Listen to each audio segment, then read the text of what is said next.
well. Bought all this wonderful stuff at the Asian market. Got all this high protein stuff. Got all this stuff cooked in the refrigerator. And I had a gallbladder attack. It was excruciating pain. And so I called my surgeon's office. And they just had me come in. She says I have a rogue gallstone that rolled into and covered the duct, and that it's probably rolled out of the duct because I don't have any of those other symptoms. I feel like I've been punched, but it started to feel like it was a pinch, and then it literally just got worse and worse. Like I'm trying to lay different and trying to prop up my back and trying to stretch this out to give it more room, and then like pulling my shoulders up because they were so bad, and then I was gritting my teeth, and I was like, I'm gonna take some medicine. But I am scheduled for surgery tomorrow, so now, like my beautiful little sweet potato porridge, see I put them in the muffin tin and froze them. Now they're in here. Okay, now I gotta figure out, I gotta put all this food in the freezer, because I don't have their quote-unquote list for after surgery, but general after surgery is going to be a bland diet for almost a week. So I'm not going to be able to eat any of the stuff that I made, but I'll know more tomorrow after surgery. Surgery was textbook. We got there at 8 o'clock. My surgery was supposed to be at 10. It was till 10:30.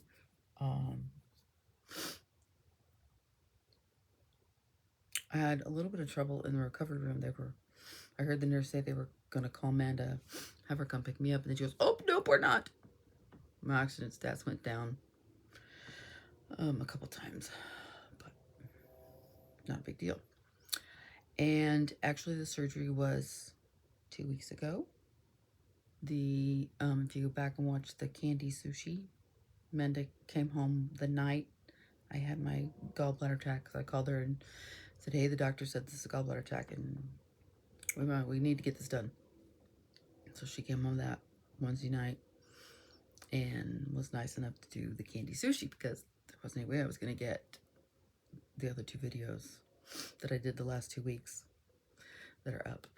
So, that is the update. I am up and about. I do not have all of my strength back, and so I am working on that, and I have been working in the garden, so we'll talk about the garden. We're outside again, and the weather is so beautiful, and I'm going to work in the garden today, I hope. So we have 2 lilac bushes. So I'm standing on my front porch. This is to the right. And then the mint, of course, has made it through the winter.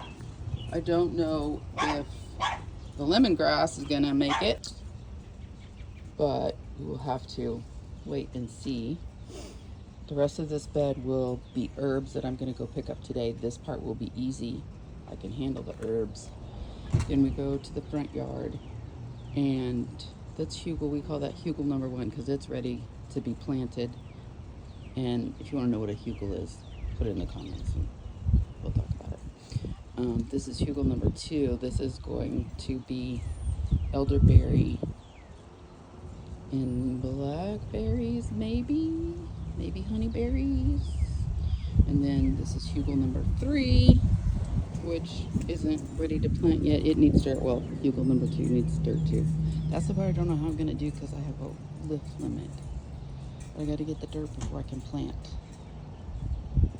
the elderberries. And then to the left of the porch this is lettuce and some bok choy, and I'm glad the rabbits haven't found it yet. And 2 more lilac plants. Eventually, maybe the lilac plants will be moved out, and I don't know if we'll plant anything here. But right now, I want to work on getting these planted out front And I'm thinking elderberries and raspberries or blackberries will stay forever, and we won't have to plant every year, and we like them. So I think this is going to be Garden 2026 Part 2, just so that we don't get lost. The first one was when I showed you the view from the front door out, and that the lettuces are, well, now I'm the opposite way, so looking at the house, the lettuces are on the right and the herbs are on the left. And I'm going to show you the raised garden beds and talk about those. So we'll just do it in parts so it doesn't get too huge and long. And man, I should have worn sunglasses. So this is called a hugel. Underneath is a large logs, and then branches, and then dried leaves, and manure, and we put topsoil, and then every year we usually put more manure on. So that's hugel 1. That's the first one that was done. We planted in it last year. This is part of the soil that got delivered this morning. It's so early. This is hugel number 2. It's in the middle. It has not had anything planted in it, but that's why we got the dirt in the garden soil, because we have to put garden soil and dirt on hugel 2 and hugel 3. So it has taken Manda and I 2 years worth of work to get to the point that we had one done and these 2 done as far as they are now. And all of the front yard, as you can tell, is covered in mulch. We got the mulch free from somebody. And 2 years we've gotten manure from a gentleman that has a horse farm, and it cost us $100 each time to rent the truck.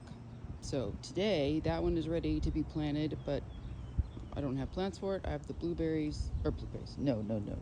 I have raspberries and elderberries to plant. They're gonna go on hugel 2, and I may go back to Lowe's depending on how I feel and get more plants. But next is to put all this soil on the hugels. We're gonna start with hugel number 2. 4 elderberry bushes. They just need to get watered in. I got this half of the garden dirt and topsoil down, and this half of hugel 1 is wildflowers for pollinators, birds, and bees. This half is pollinators, I think for bees. 2026 gardening part 3. Let me turn it around. The dirt is in, so both those hugels got all that dirt. I did not do it all by myself. I did not pick up any of those big bags. Yes, I'm still recovering from surgery. These 4 in the front are elderberry. The 4 in the back are blackberry. This is this whole bed is going to be pollinators, flowers. Some are perennials, some are annuals.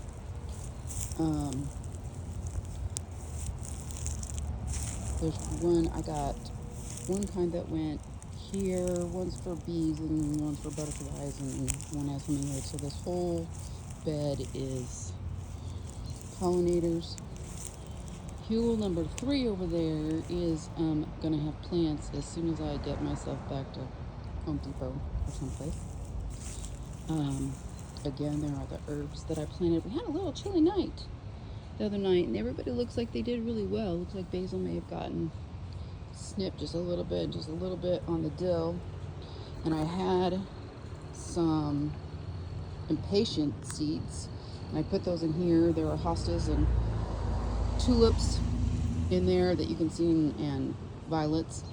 And then there is one place in the back that I am going to put some more pollinators plants. But this is all I've gotten done in the last couple of days because I have to come do a little bit and go sit down.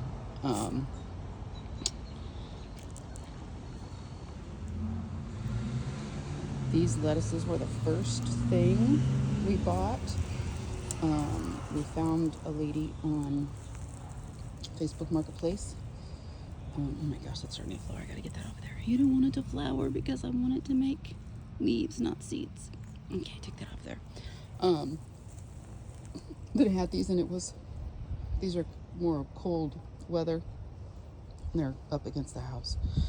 So there's lettuce and kohlrabi and something else, but I don't remember what it was. And when I decide what I'm going to plant out there, I'll make part 4. 2026 gardening part 4. I was left unsupervised, and I went to Home Depot, and I bought more plants. Let me turn this around and I'll show you. So I got some parsley. All the ones with the little taggies are the new ones. Some rosemary, some purple basil back there to go with the regular basil, some lemon thyme, some oregano. Wait. Some lavender back there. Manda likes to use that in her teas that she makes. I got butter crunch lettuce. That's Manda's favorite. And some kale. That goes over here. This bed is about full. In fact, that butter crunch lettuce we could easily be eating off of it. Then in the bigger containers, I think the herbs were like 3 for $10 on sale at Home Depot. But these had 3 or 4 plants in them, and they were 3 for $12. One is a burpless cucumber.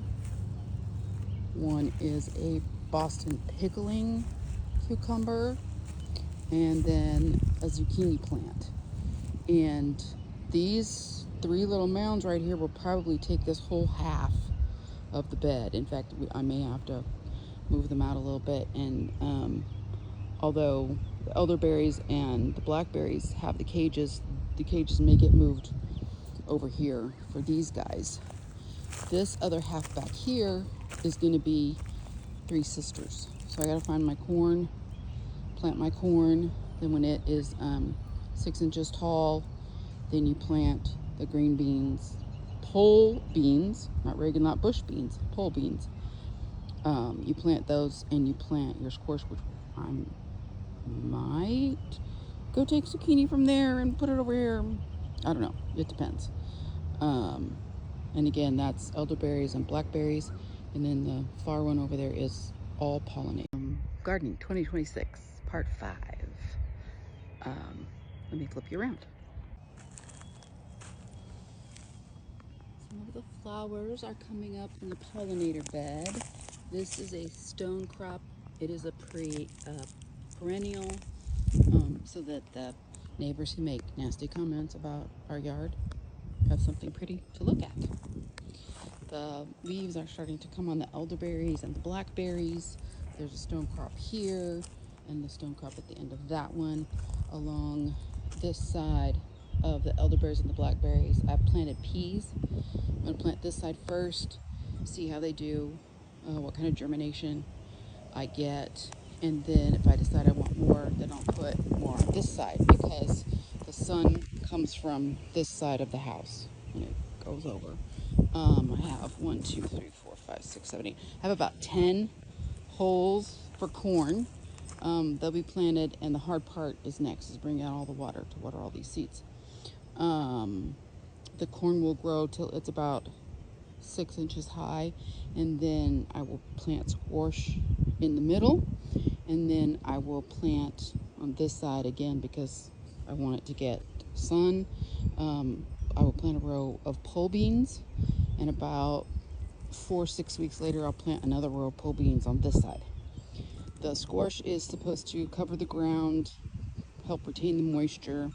The corn grows tall and gives the pole beans something to climb up. And it'll be, again, it's cucumbers and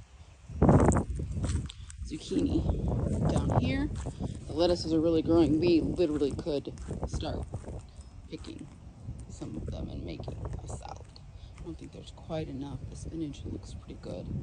And these guys, all of them are still here. Oh, looks like we did lost the purple basil. Everybody's here but purple basil. He might not have gotten enough water. But everything just seems to be growing. And I'm going to start bringing out water to water all those after I watch the little rabbit in the yard next door. I don't know if you can see him.